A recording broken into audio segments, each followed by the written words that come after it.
신약성경 누가복음 12장 35절에서 48절 말씀까지가 되겠습니다. 우리 말씀을 교독해서 읽도록 하겠습니다. 허리에 띠를 띠고 등불을 켜고 서 있으라.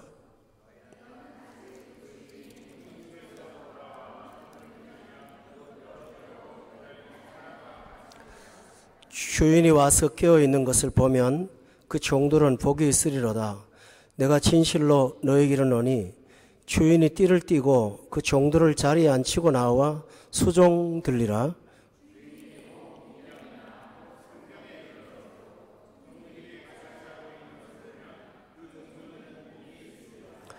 너희도 아는 바니 집주인이 만일 도둑이 어느 때에 이를 줄 알았더라면 그 집을 뚫지 못하게 하였으리라.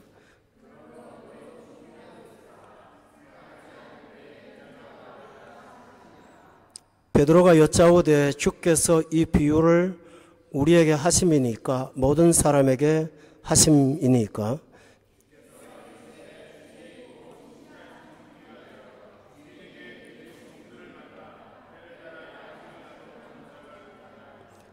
주인이 이럴 때에 그 종이 그렇게 하는 것을 보면 그 종은 복이 있으리로다.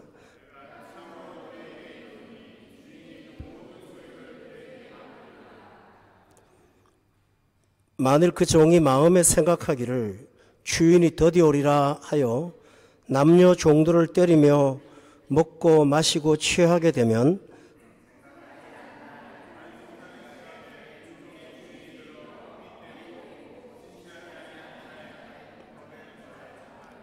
주인의 뜻을 알고도 준비하지 아니하고 그 뜻대로 행하지 아니한 종은 많이 맞을 것이요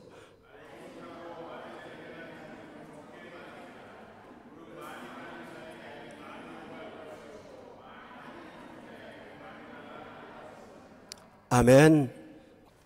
사람을 자유롭게 하지 못하는 여러 가지 환경이 많습니다만은 그 중에서 인간이 할 수 없는 영역이 하나 있습니다.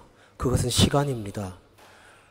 지난 과거를 우리 힘으로는 어떻게 할 수가 없습니다. 문제는 시간은 지나갔는데 과거는 여전히 내 속에 있다라는 것입니다. 지나간 과거가 나를 아프게도 하고 오늘을 해석하는 기준도 되고 또 내 마음을 사로잡는 마음의 감옥이 될 때도 있습니다. 그런데 지나갔기 때문에 내 마음대로 하지를 못합니다. 또한 다가오는 현재도 현재는 순간일 뿐입니다. 불교 용어로 보면 찰나라고 하죠. 이 찰나라는 전문 용어는 몇백 억만 분의 1초를 말한다고 합니다. 사람에게 정확하게 말하면 순간은 너무 짧습니다. 그런데 다가오는 현재를 내 마음대로 할 수가 없습니다. 뿐만 아니고 인간은 다가올 미래에 대해서는 전혀 속수무책입니다. 어떤 일이 닥칠지도 모르거니와 막상 예견했던 대로 된다고 할지라도 그 앞에서 우리의 힘으로는 내게 주어진 미래를 감당할 수가 없는 것이 인간입니다. 따라서 사람은 미래에 대한 어떤 최소한의 준비를 하고자 두 가지를 생각하게 됩니다. 하나는 늘 염려하는 것입니다. 우리는 지난 시간에 그 염려에 관한 내용을 들어보았습니다. 그리고 또 하나는 염려가 증폭되면 탐심이 됩니다. 조금 더 쌓아두자, 조금 더 쌓아두고 싶은 것입니다. 어떤 아주 돈 많은 부자가 죽기 전에 할 말이 뭐냐고 물었더니 조금만 더 있었으면 라고 하더랍니다. 그런데 사람들은 미래를 준비하는 염려나 탐심은 내가 죽기 전까지만 가능합니다. 그리고 사람은 내가 죽고 난 다음의 상황에 대해서는 염려도 하지 않고 탐심도 내지 않습니다. 그러나 성경은 인간에 대해서 영원부터 와서 살다가 영원으로 가는 존재라고 말합니다. 영원부터 있을 때는 하나님의 계획 속에 있는 영적인 존재였는데 지금 나는 물리적인 몸을 입고 여기 앉아 있습니다. 그러나 영혼으로 갈 때 이 몸은 사라집니다. 썩어서 부패하거나 화장이 되어서 한 줌의 흙이 되고 맙니다. 그 다음에 또 영혼은 사람이 갖고 있는 두 가지 구성 중에서 영으로 삽니다. 그러나 다시 예수님이 저 먼 날 다시 오실 때는 지금의 몸이 아닌 전혀 새로운 몸을 입고 몸과 영혼이 하나 된 또 하나의 내가 살게 될 것입니다. 이것은 창조하시고 여러분을 만드신 하나님의 중요한 선언이고 선포입니다. 우리가 성경이 거짓이 아니라는 사실을 믿는다면 이 사실은 너무나 자명한 현실일 수밖에 없습니다.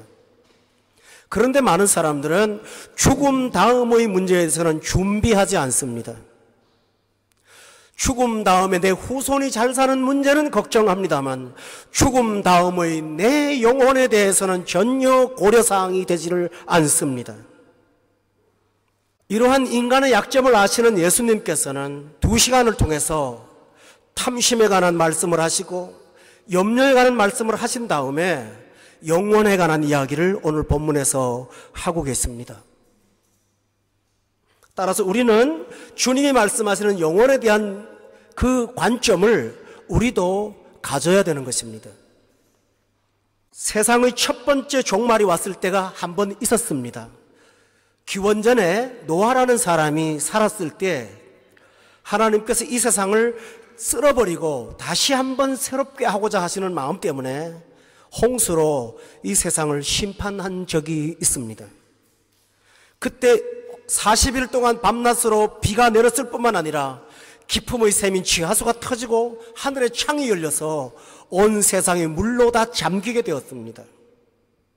가장 높은 산, 세상에서 가장 높은 산도 덮여서 마침내 호흡 있는 사람들은 모두가 다 죽었을 때 그때 하나님께서 첫 번째 심판을 내리셨습니다.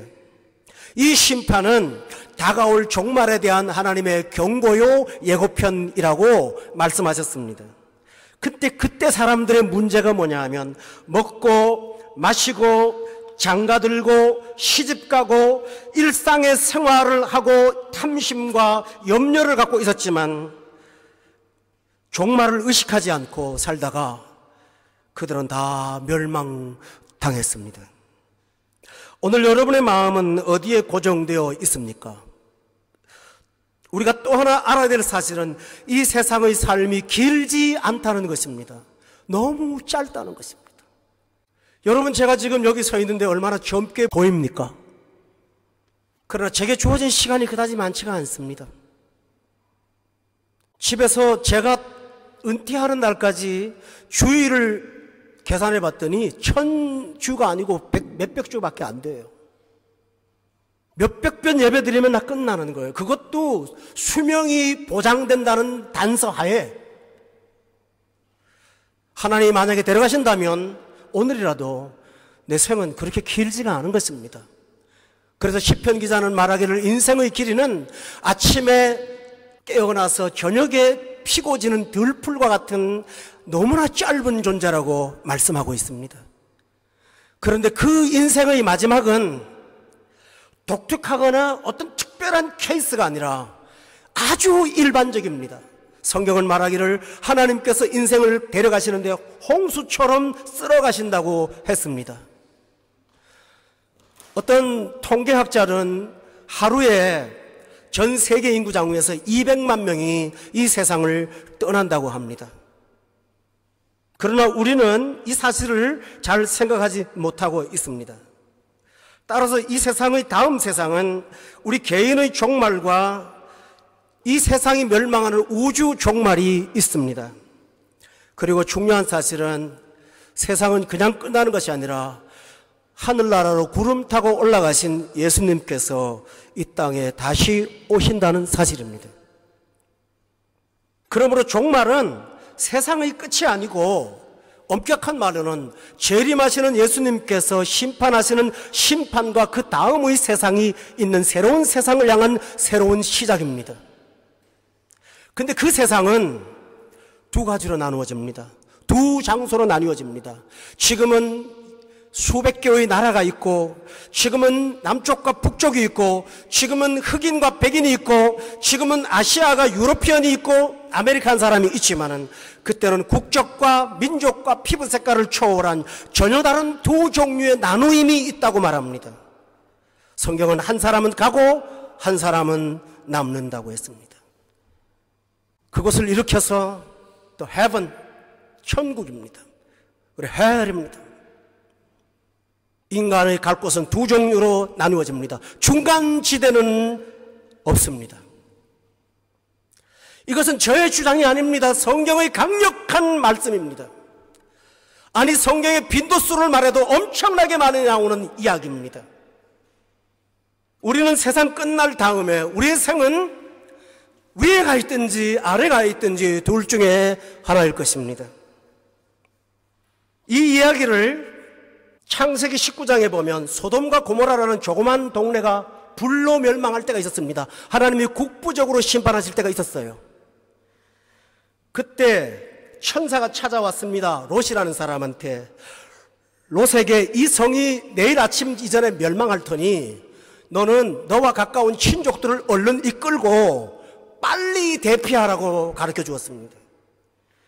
그래서 그는 두 명의 사위들에게 천사들의 경고를 말했습니다. 그때 그들이 한 말이 뭔지 압니까?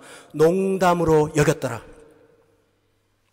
교회에서 재림에 관한 설교를 저는 본문을 따라서 합니다만, 하게 되면 보통은 광신자 취급을 합니다.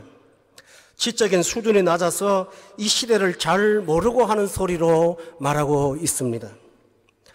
어떤 사람들은 참 세상이 살맛이 없기 때문에 자꾸 저렇게 종말론 이야기를 하는구나, 이런 반응을 보입니다. 농담으로 여기는 거예요. 농담으로. 아니면 좀 광신적인, 좀 미치광이에 속한 어떤 사람의 얘기가 아닌가. 그러나 성경은 이렇게 말합니다. 히브리서 9장 27절에 보면 한 번 죽는 것은 사람에게 정해진 것인데 그걸로 끝난다면 좋겠습니다만 그 후가 있다고. 그 후에 심판이 있다고 말씀하고 있습니다. 그 글을 쓴 사람은 천재 중에 천재라고 일컬었던 바울 사도입니다. 그는 정신병자가 아니에요. 그는 헬라 철학과 소크라테스 철학에 도통한 사람이에요. 그는 문명인이에요. 그는 그 어려운 시대에 성경을 12권을 썼던 석학입니다.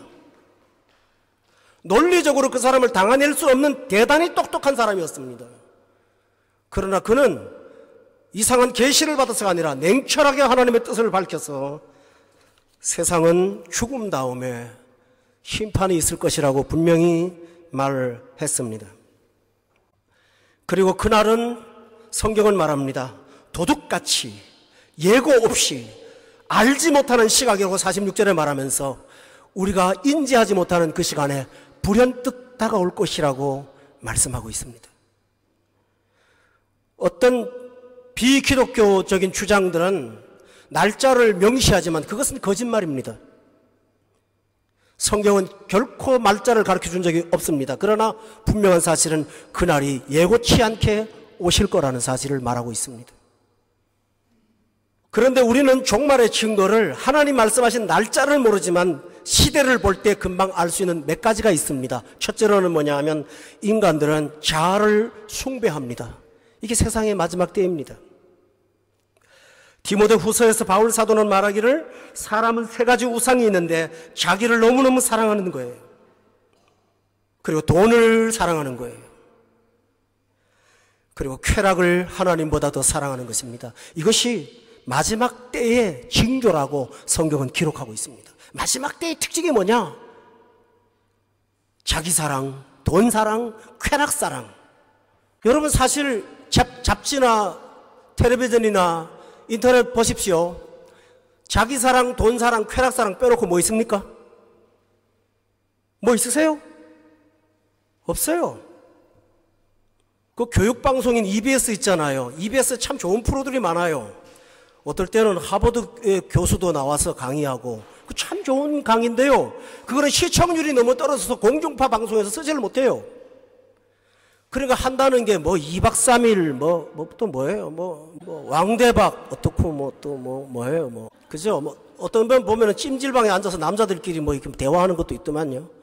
그런 거. 들판에 가서 한대나 하고 그런 거 있잖아요. 1박 2일인가? 예, 나 잘 모르겠다. 그건 뭔지. 멍하게 앉아서 보는 거. 그 세 가지예요. 나사랑, 돈사랑, 쾌락사랑. 성경은 이것이 마지막 때의 특징이라고 말하고 있습니다. 두 번째로는 거짓 선지자들이 출현하는 것입니다.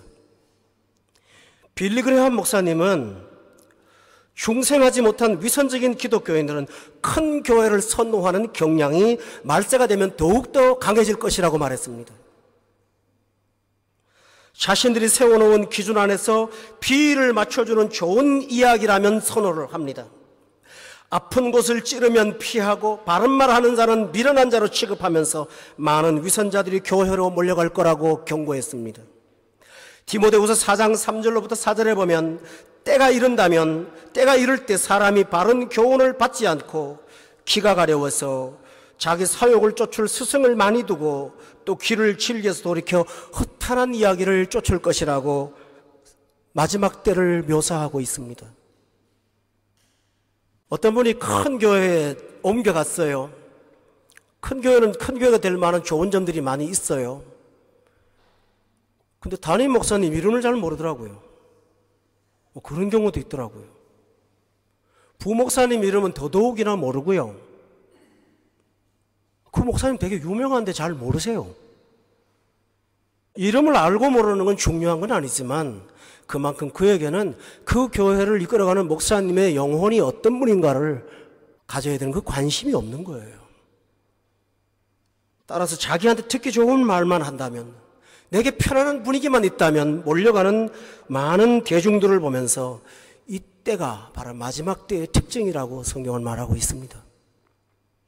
세 번째로는 복음이 전 세계에 전파되면 세상의 마지막이 아주 임박했다고 하는 것을 알으라고 성경은 말합니다.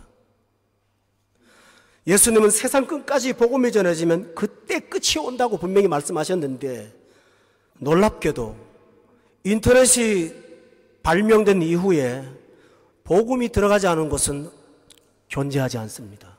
하다못해 북한도 카톡은 안 되지만 어떤 메신저가 되는 것으로 보고가 되고 있습니다.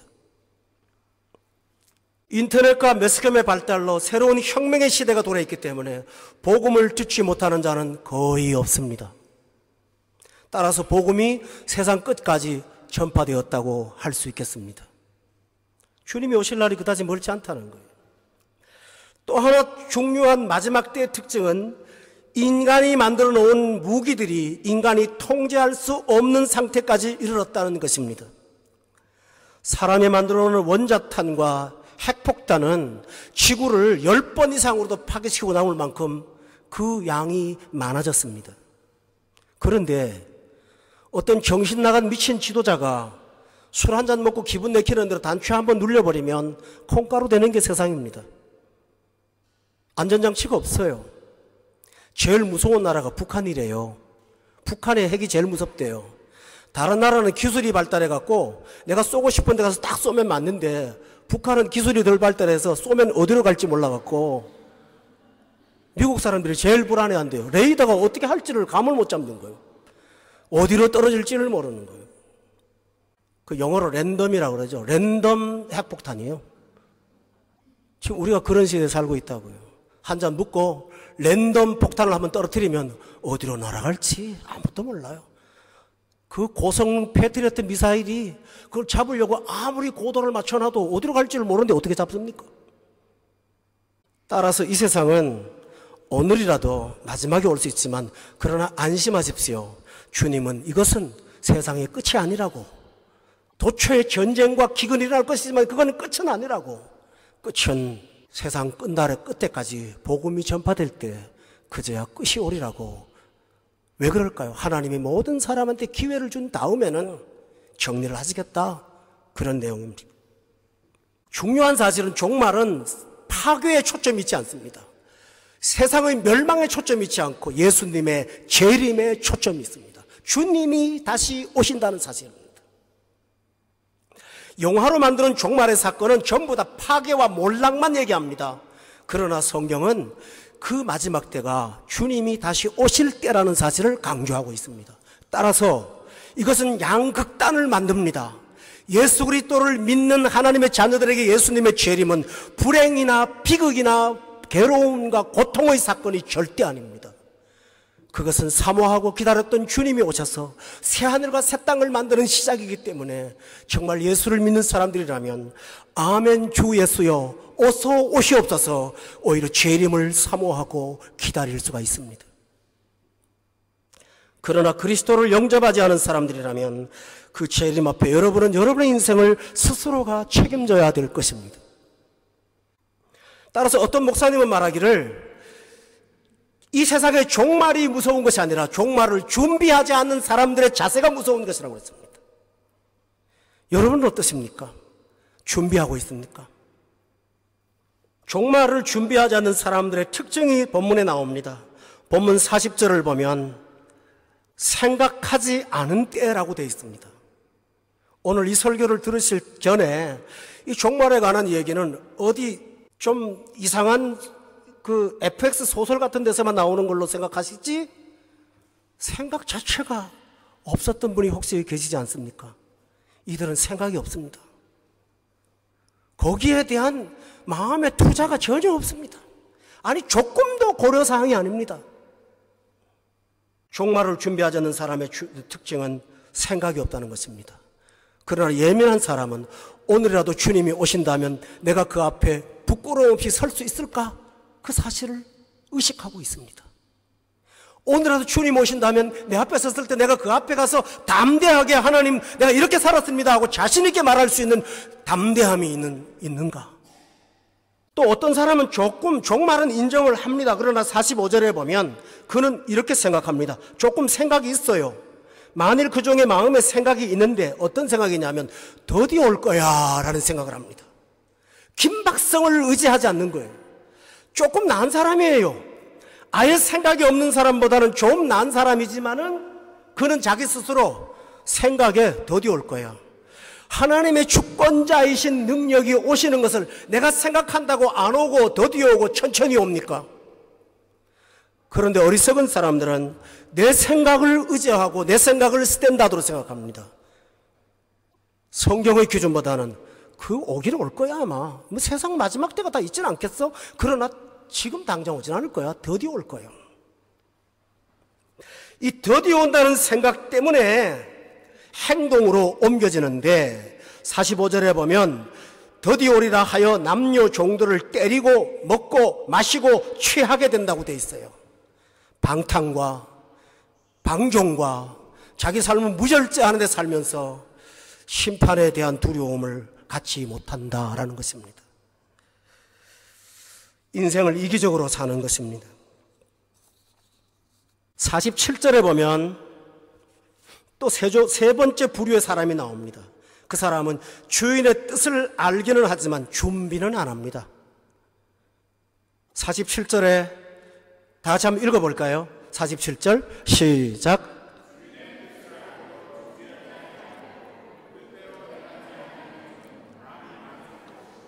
첫 번째 사람은 어떤 사람입니까? 생각 자체가 없습니다.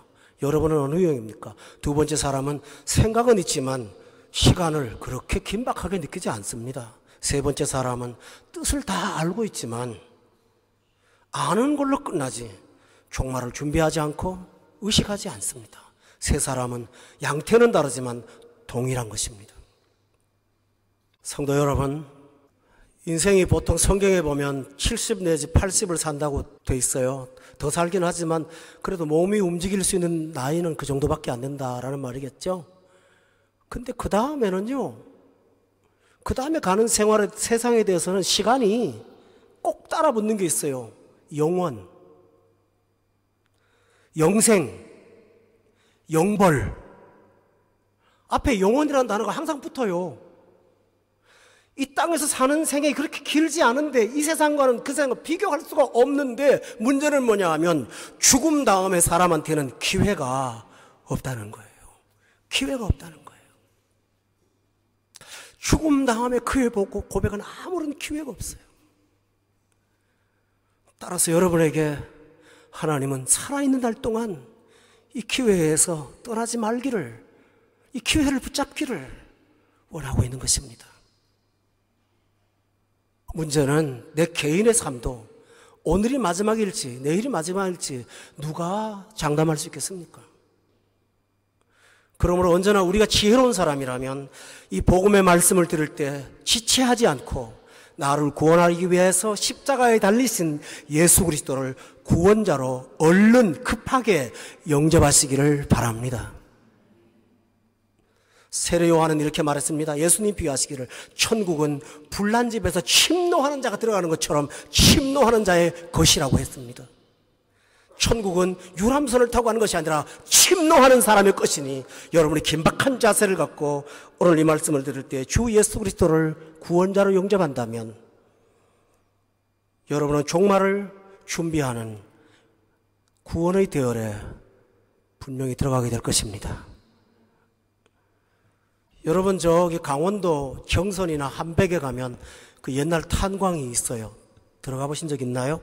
저는 탄광을 관광하러 간 게 아니라 탄광에 기차를 타고 제가 그 강원도 거기서 초등학교를 다녔기 때문에 그 잘 압니다. 막장도 가봤습니다. 정말 막장이거든요. 탄광이요, 산을 뚫을 때 입구는 이렇게 산등성에 있어요. 한 3분 응선이나 이렇게 있거든요. 근데 한번 들어가면요, 이게 어디까지 가냐 하면은 석탄의 탄맥을 따라가다가 동해바다까지 가요. 그 안이 얼마나 더운지 몰라요. 그렇게 돼 있어요. 아주 갈래갈래 돼 있거든요. 근데 그 막장에서 한번 옛날에는 안전장치가 좀 소홀해서 이렇게 떨어지는 그 돌 같은 거 한 대 맞으면 그 나오는 시간에 응급조치를 못해서 거의 다 죽습니다. 거기다가 제가 병원에서 목회할 때 그 제가 목회했던 병원에 심폐증 환자라고 들어보신 적 있습니까? 그냥 폐결핵이 아니고요, 이 광산에서 폐결핵이 된 사람들이에요. 폐에 큰 돌이 박혀서 의학적으로는 그게 불가능하다고 제가 얘기를 들었어요. 그러니 그 탄광을 들어가서 일하는 아버지가 자식들을 공부시키는데 어떤 아버지가 시를 썼어요. 뭐라고 하는지 압니까? 그 아들이, 우리 아버지는 막장에서 일하는 광부입니다. 아버지는 죽어도 여기는 오지 말라고 하십니다. 공부해서 여기 절대 오면 안 된다고 말합니다. 절대 오지 말라고 말합니다. 부모가 자식한테 귀한 걸 줄 알거든 그곳이 막장이라는 사실을 아는데 그곳에 자식이 삽을 들고 오기를 원할까요? 그런데 그것은 이 땅에서 깨닫는 것이지만 죽음 다음에 깨닫는 게 있었어요. 어떤 부자가 죽었어요. 그런데 눈을 떠보니까 안 죽었어요. 음부에 떨어진 거예요. 뜨거운 불 속에 떨어진 거예요. 혓방울에 물 한 모금을 얻기 위해서 요구했지만 거절당했어요. 저 건너편 천국은 보이지만 구름이 너무 깊어서 보기는 보지만 갈 수가 없었어요. 미국의 엘파소라는 남부의 도시가 있습니다. 저는 거길 갔는데 그 엘파소는 국경 바로 옆에 멕시코가 있어요. 근데 엘파소는 언덕 위에 있는 도시입니다. 멕시코 국경 도시까지 가서 내가 밤에 엘파소를 멕시코에서 봤어요. 찬란하고 향찬란한 불빛과 부자 동네가 번쩍번쩍하고 있는데 가시철망을 친 그 빈민촌 속에서 그걸 쳐다보면서 비교의식으로 얼마나 고통을 당하는지 몰라요. 이것처럼 음부는 천국이 보이는 곳에 있습니다. 그때 부자가 깨달았어요. 뭐라고 하는지 압니까?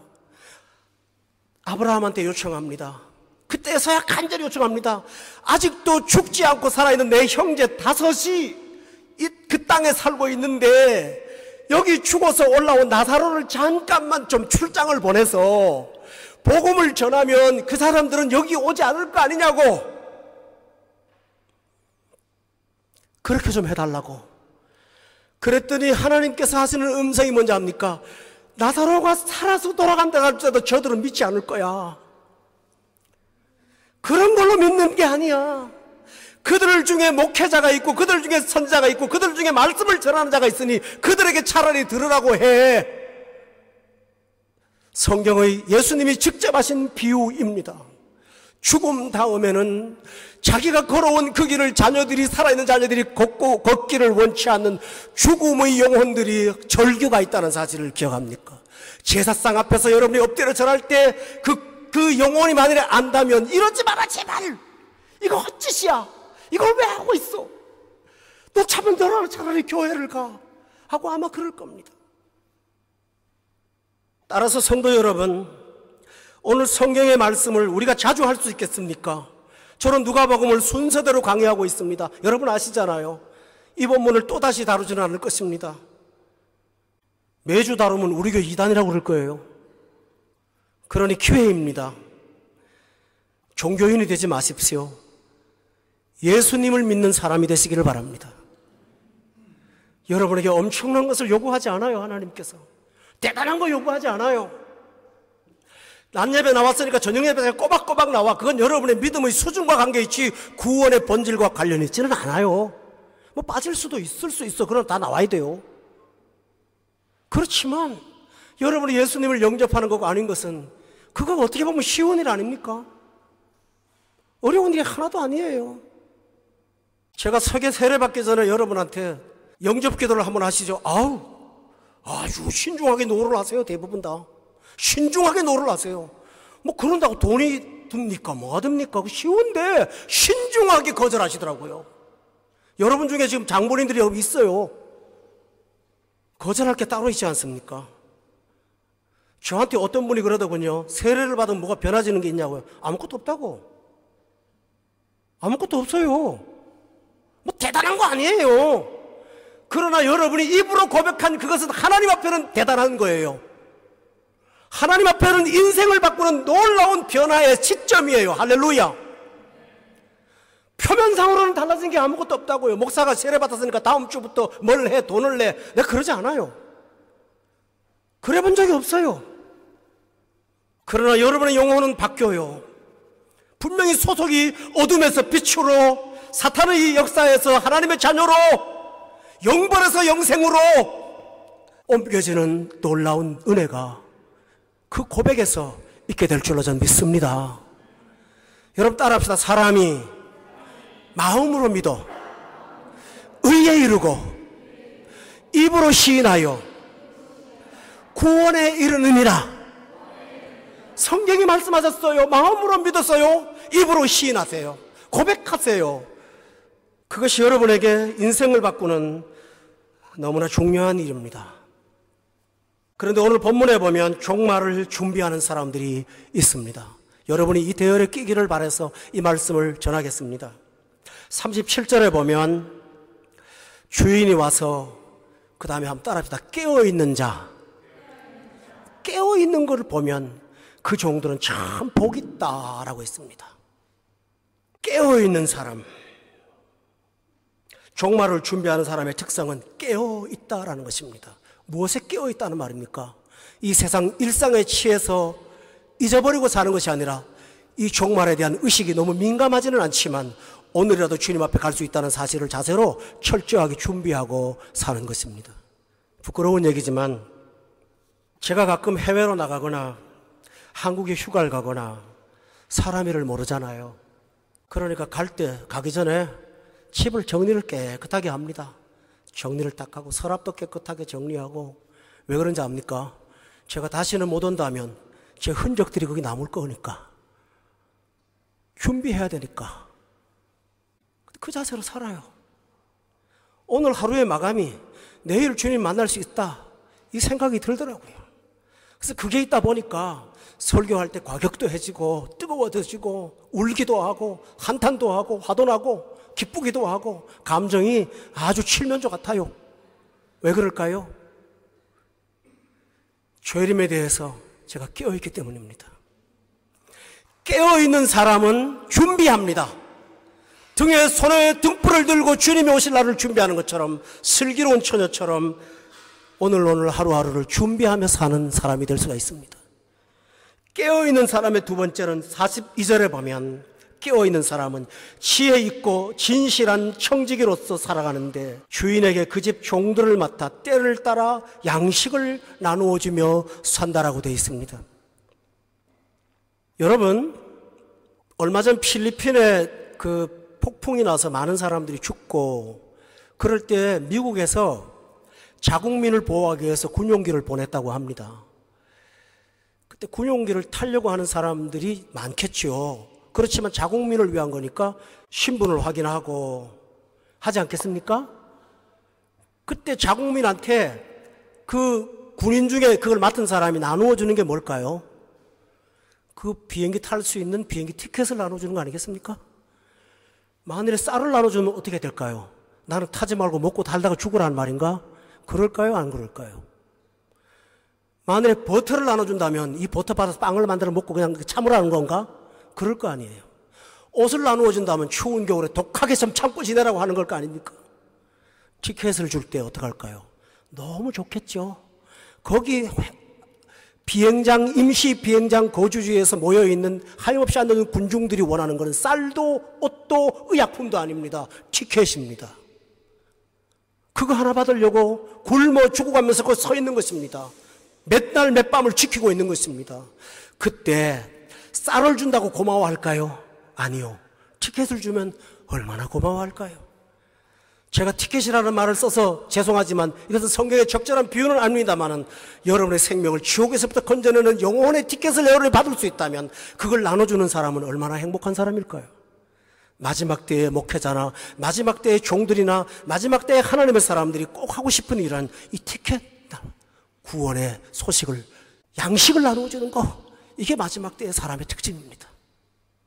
저 사람을 즐겁게 하기보다 그 사람에게 내 영혼의 구원을 위한 복음을 전해줄 때 이것이 때를 따라 양식을 나눠주는 지혜롭고 진실한 청지기가 된다는 사실을 믿으십니까? 따라서 성도 여러분, 마지막 때를 의식하신다면 여러분은 깨어있으면서 복음을 나누어주는 여러분 되시기를 주의 이름으로 축원합니다. 이러다가 어느 날 주님이 오신다면 그날은 성경은 이렇게 말합니다. 종말은 눈물이 씻겨지는 날이요, 영원한 안식이 시작되는 날이요, 새로운 나라에 들어가는 날이요, 해와 달과 별이 쓸데없는 찬란한 빛이 있는 나라요, 거룩한 삶으로 살면서도 다치지 않는 나라요, 모든 눈물을 닦아주는 위로의 나라요, 우리가 정말로 원했던 유토피아, 그리고 정말로 원했던 에덴이 여러분에게 다가오게 될 것입니다. 따라서 종말을 잘 준비하고 깨어 있어서 오늘 밤이라도 주님 오신다면 기쁨으로 맞이할 수 있는 정결한 그리스도인으로 살아가시기를 예수 이름으로 축원합니다. 기도하겠습니다. 거룩하신 하나님 아버지, 주님께서 주시는 긴박한 말씀을 우리 성도들이 듣고 오늘 마음속에 결단하게 도와주세요. 이 말씀이 거북스럽습니까? 아니면 들을 게 어땠습니까? 성령님이 마음을 두드리실 때 주 예수여, 당신은 나의 구원자이심을 고백합니다. 예수님을 영접하고 영생을 얻는 대열에 들어갈 수 있도록 축복해 주시옵소서. 우리 먼저 믿은 자들은 깨어서 이 영혼의 티켓을 나누어지는 복음을 전파하는 자들로 되어 마지막 때를 준비하며 사는 모두가 되게 하옵소서. 예수님의 이름으로 기도드렸사옵나이다. 아멘.